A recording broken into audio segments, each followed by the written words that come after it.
Demi Allah, saya bersumpah bahwa saya akan memenuhi kewajiban Ketua Mahkamah Agung dengan sebaik-baiknya dan seadil-adilnya, memegang teguh Undang-Undang Dasar Negara Republik Indonesia tahun 1945 dan menjalankan segala peraturan perundang-undangan dengan seluruh-seluruhnya menurut Undang-Undang Dasar Negara Republik Indonesia tahun 1945 serta berbakti kepada nusa dan bangsa.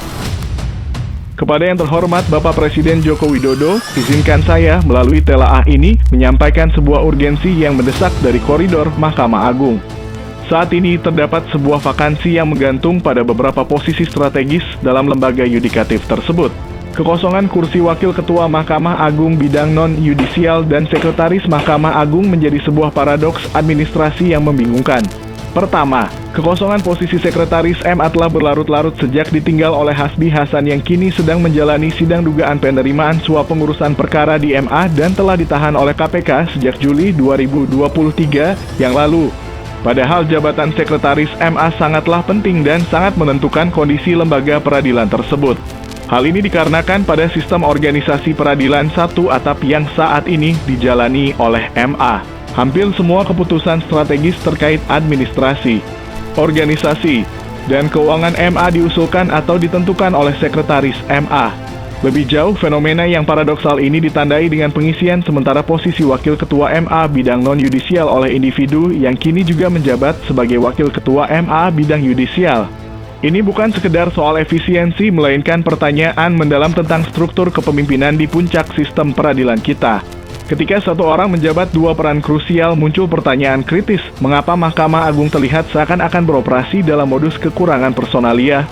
Bidang non-yudisial yang notabene memikul beban berat mengelola berbagai sektor vital seperti pembinaan, pengawasan, anggaran, serta beberapa direktorat jenderal dan badan lain, kini terancam suboptimasi.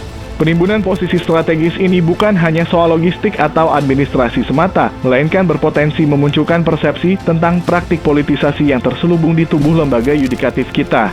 Ketika kekuasaan dikonsentrasikan di tangan segelintir, bukankah kita harus bertanya, adakah celah bagi praktik-praktik yang dapat menggerus integritas Mahkamah Agung? Apakah hanya itu saja? Tentu tidak.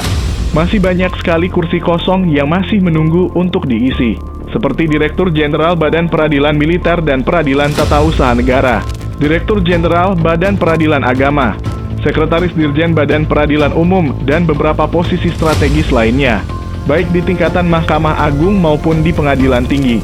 Padahal, sejak Desember 2023, telah dikeluarkan pengumuman 3 besar nama-nama calon pejabat yang akan mengisi pos strategis tersebut. Sayangnya hingga hari ini MA terkesan sangat lambat dan terus mengulur waktu.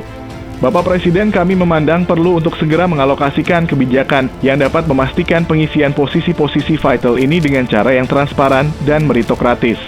Ini bukan hanya tentang mengisi kekosongan, melainkan tentang memulihkan fungsi Mahkamah Agung sebagai pilar keadilan yang seharusnya beroperasi dengan efektivitas dan integritas maksimal. Semoga melalui seruan ini, kita bisa bersama-sama menyaksikan restorasi kepercayaan publik terhadap lembaga peradilan kita. Sebuah langkah kecil untuk menata kembali dapat menjadi lompatan besar untuk keadilan di negeri ini.